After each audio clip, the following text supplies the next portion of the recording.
உங்களுடைய தங்கம், வெள்ளி, வைர நகைகளை உடனே செல் பண்ணுமா? நம்பிக்கையான நிறுவனம் Max Gold. Call 044-4545-4545. Max Gold, cash for gold.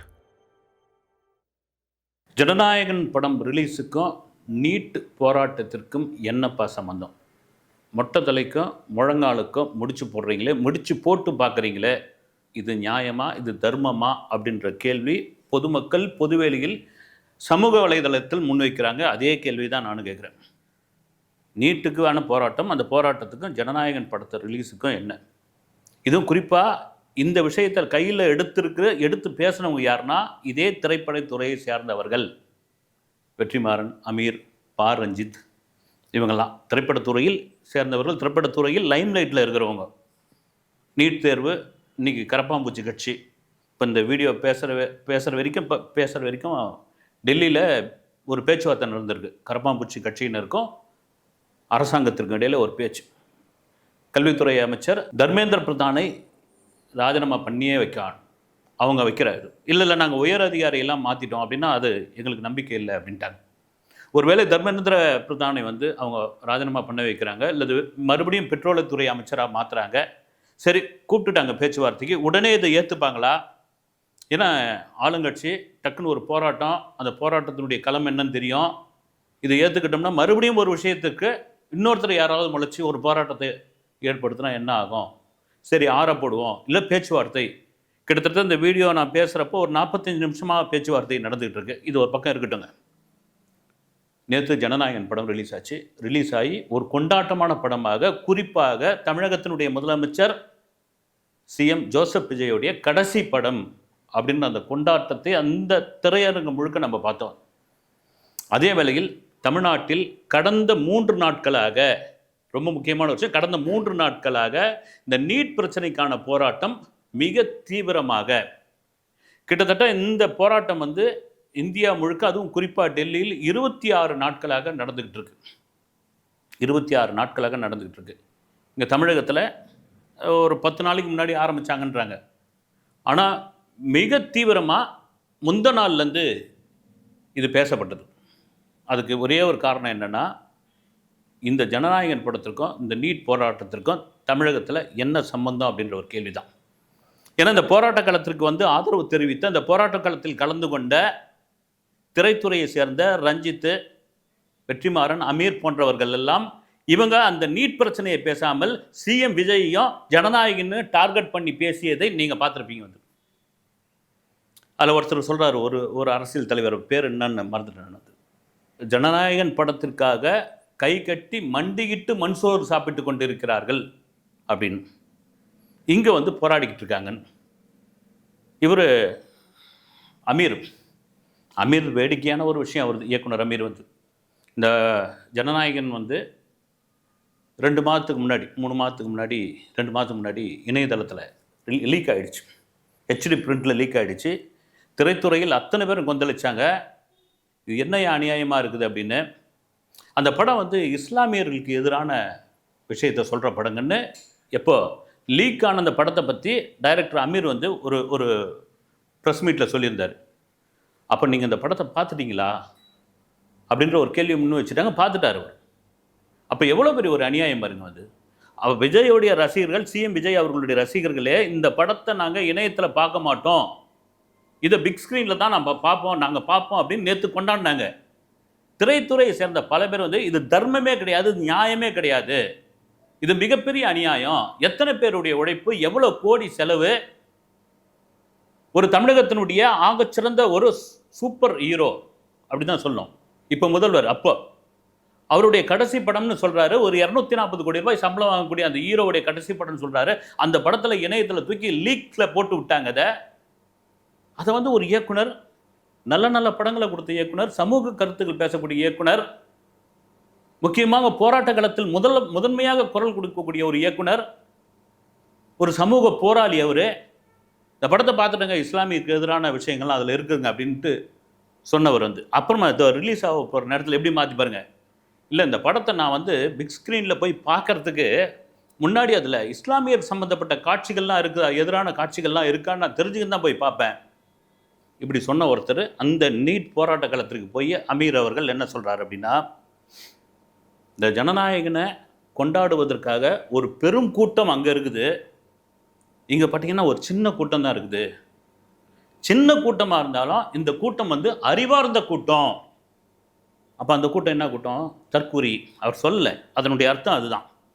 நீங்கள் என்னைக்கு தாவேகா தொண்டர்களை, விஜய் ரசிகர்களை, தாவேகா கட்சியினரை, சிஎம் விஜயை நீங்கள் என்னைக்கு தற்குறி தற்குறி தற்குறி தற்குறி இந்த வார்த்தைகளை நீங்கள் தொடர்ச்சியாக பயன்படுத்துனீங்களோ அது மக்கள் மத்தியில் மிகப்பெரிய வெறுப்பை கொண்டு வந்தது. என்னையா பண்ணிட்டாங்க அவங்க வந்து, அவங்கள போய் தற்குறின்றீங்க, இன்னும் அவங்க சோத்தில் வந்து மண்ணள்ளி போட்டாங்களா, ஏங்க தற்குறின்னு சொல்கிறீங்க அப்படின்ட்டு மக்கள் வந்து இதை வந்து இதை கொண்டாடுவாங்க, ரசிப்பாங்க. ஆமாம்பா அவங்க தற்குறி தான்பா, அவங்க முட்டாள்கள் தான்பா அப்படின்னு அவங்க வந்து எதிர்வினை ஆற்றுவார்கள் இவங்க நினச்சாங்க பொழுது. நாம் அவங்கள வந்து கேலி பண்ணுறோம், நாம் அவங்கள வந்து கிண்டல் பண்ணுறோம்னு நினச்சிட்டாங்க பொழுது அவங்க வெறுப்பாகி போய் அதுவே அவங்களுக்கு ஓட்டாக மாறிச்சு. இதுதான் உண்மை, இதுதான் சத்தியம். இப்போ அதை தான் சொல்கிறாரு அமீர் வந்து, அங்கே வந்து அறிவார்ந்த கூட்டம் இல்லையா, அது தற்குறி கூட்டமா, இங்கே வந்து அறிவார்ந்த கூட்டமா? எப்படியாப்பட்ட ஒரு விஷயம் பாருங்க வந்து. இது நீட்டுக்கும் ஜனநாயகம் ரிலீஸுக்கும் என்ன சம்பந்தம் அப்படின் பொழுது இது அதுக்கான விஷயம் கிடையாது. முழுக்க முழுக்க சிஎம் விஜயை தாக்க வேண்டும். சிஎம் விஜய் இந்த நாற்காலியில் உட்கார்ந்தது எங்களுக்கு எரிச்சலை உண்டாக்குறது, எப்படி நீங்கள் முதல்வர் நாற்காலியில் உட்காந்துடலாம் அப்படின்ற கடுப்போட வெளிப்பாடு தான். நீட்டை பற்றி பேசாமல் நான் ஏன் கேட்குறேன் அப்படின்னா, நான் இந்த கடந்த 3 நாள் ஏன் சொல்கிறேன் அப்படின்னா, இந்த நீட்டு வந்து ஒரு மாதமாக 26 நாட்களாக இந்தியா முழுக்க இருக்குது. டெல்லியில் பெரும் போராட்டமாக இருக்குது. 10 நாள் ரொம்ப தீவிரமடைந்திருக்குது. இப்போ இங்கே 3 நாளில் இந்த ஜனநாயகன் ரிலீஸுக்கு முன்னாடி 2 நாளுக்கு முன்னாடி இது ஏன் தீவிரமாக நீங்கள் பேச வேண்டிய அவசியம் என்ன? இது இளைஞர்கள் பூரா ஜனநாயகன் பக்கம் போயிட்டாங்களா? இளைஞர்கள் பூரா வந்து நீட்டு பற்றி அவங்க ஆதரவே கொடுக்கலையா? ஏங்க நீட்டுக்கு நீங்கள் போராடுற இடமாங்க இது. நீங்கள் டெல்லியில் போய் போராடணும், பிஜேபி அரசுக்கு எதிராக போய் அங்கே போய் குரல் கொடுக்கணும். ஒரு மாநிலத்துக்கான முதல்வர் அவர் கடந்த 5 வருஷம் 2021 உதயநிதி ஸ்டாலின் பேசியிருக்கிற அந்த காணொலி எடுத்து போட்டிருக்காங்க. நீங்கள் முடிஞ்சால் போய் பாருங்கள். தேர்தல் பிரச்சாரத்தின் போது நாங்கள் ஆட்சிக்கு வந்தால் 7 மாதத்தில் நீட்டை ஒழிச்சிடுவோம். அது எப்படிங்க ஒழிப்பீங்க அப்படின்னா, எங்கள் தலைவர் ஸ்டாலின் வந்து அதுக்கு ஒரு வியூகம் அமைச்சு வச்சுருக்காரு. அதுக்கு ஒரு வியூகம் இப்படி சொல்லி தானே நீங்கள் ஆட்சிக்கு வந்தீங்க. 2021 26 வரைக்கும் நீட் என்கின்ற ஒரு வார்த்தையை கூட நீங்கள் பேப்பரில் எழுதலை. இதுதான் உண்மை. 5 வருஷமாக சும்மா இருந்துட்டு நான் இந்த சொல்கிறேன், இந்த திரைப்புலி போராளிகள், சமூக போராளிகள் 5 வருஷமாக வாய மூடிட்டு இருந்து இன்றைக்கி விஜய் சிஎம் ஆன பிறகு சந்துக்கு சந்து பொந்துக்கு பொந்துலாம் நின்று இப்படி குரல் கொடுக்குறீங்களே. சரி, இந்த விவகாரத்துக்குள்ளே வரேன். இளைஞர்கள் பூரா அங்கே ஜனநாயகன் படம் பார்க்க போயிட்டாங்க. தற்கொலைகள் பூரா அங்கே போயிட்டாங்க. தற்கொலைகள் பூரா போய் கட் அவுட்டுக்கு பாலாபிஷேகம் பண்ணுறாங்க. தற்கொலைகள் பூரா ஃபஸ்ட் ஷோவுக்கு போய் டிக்கெட் எடுத்துக்கிட்டு அங்கே வந்து சூடங்குளத்தி வந்து காமிச்சிக்கிட்டு இருக்காங்க. ரைட்டு, இளைஞர்கள்லாம் அங்கே போயிட்டாங்கல்ல. உலக கால்பந்தாட்ட போட்டி நடந்தது, பெரும் திருவிழாவா உலகம் முழுக்க. இங்கே தமிழகத்தில் உள்ள ஜென்சி கிட்ஸ் முதல் கொண்டு கண்ணு முழிச்சு, ஏன்னா எல்லாமே நம்ம இந்திய நேரப்படி நடுராத்திரி நடந்த மேட்சுங்க. கண்ணு முடிச்சு அவ்வளோ கோடி பேர் அந்த கால்பந்தாட்ட போட்டியை பார்த்தாங்க. ஃபைனல் மேட்சை மெரினா பீச்சில் பெரிய திரை கட்டி காட்டினாங்க. அப்போலாம் எங்கே போனாங்க அந்த இளைஞர்கள்? இதே சென்னையில் திருவிக்கா நகர் பூங்காவில் பெரிய திரை காட்டினாங்க. அப்போலாம் எங்கே போனாங்க இந்த தற்கொலைகள்? கிறிஸ்டோபர் நோலன் ஒடிசின்னு ஒரு படத்தை இயக்கி அந்த படம் வெளியே வந்தது. அந்த படத்தை பார்த்து கொண்டாடினவங்க ஜென்சி கிட்ஸ். அப்போலாம் எங்கே போனீங்க நீங்கள்? அப்போலாம் இந்த நீட் பிரச்சனையை நீங்கள் எதுவுமே பேசலையே. அப்போ இந்த இளைஞர்கள்லாம் அங்கே போயிட்டாங்கன்னு நீங்கள் சொல்லலையே. அப்போ உங்களுடைய டார்கெட் என்னன்னா ஜனநாயகம் தானா? அப்போ உங்கள் டார்கெட் என்னன்னா சிஎம் விஜய் தானா? இதுக்கு தானா? இது எவ்வளோ அப்பட்டமாக தெரியுது. ஏங்க இதே திரைத்துறையை சேர்ந்தவர் தானே நீங்கள். வெற்றிமாறன் ஆகட்டும், பா ரஞ்சித்து, அமீர், நீங்களாம் திரைத்துறையை சேர்ந்தவர் தானே. ஒரு 6 மாதமாக ஜனநாயகன் படத்தை அல்ல படம் வச்சாங்க வந்து. அதுக்கான காரணம் என்னன்னே புரியல. நேற்று படம் பார்த்த பாமரன், மிக பாமரன், நீங்கள்லாம் அறிவார்ந்தவர்கள், திரும்ப சொல்கிறேன், நீங்கள்லாம் அறிவார்ந்தவர்கள், நீங்கள்லாம் சமூக போராளிகள், நீங்கள் சமூக கருத்தை உங்களுடைய திரைப்படங்களில் பதிச்சிருக்கீங்க. அதில் வார்த்தையே கிடையாது. நிச்சயமாக நீங்கள் பதிச்சிருக்கீங்க. உங்களுடைய ஒவ்வொரு படைப்பும் வந்து சாதாரண ஒரு பாமரன் எடுக்க முடியாது. வந்து ஒரு ஃப்ரேம் கூட அவனால் வைக்க முடியாது. அந்த பாமரன் வெளியே வந்து பப்ளிக் பைட்ஸ் கொடுக்குறான். ஏம்பா இந்த படத்தை ஏன் தெரியுமா 6 மாசமா சுத்த விட்டாங்க? 6 மாசமா இந்த படத்தை ஏன் வெளியூர்ல தெரியுமா? கவர்மெண்ட்டை, டிஎம்கே கவர்மெண்ட்டை விட்டு சாத்துன்னு சாத்தியிருக்காங்க. ஏறக்குறைய பிரகாஷ்ராஜ் கேரக்டர் வந்து ஸ்டாலின் அவர்களை மையப்படுத்தின கேரக்டர்.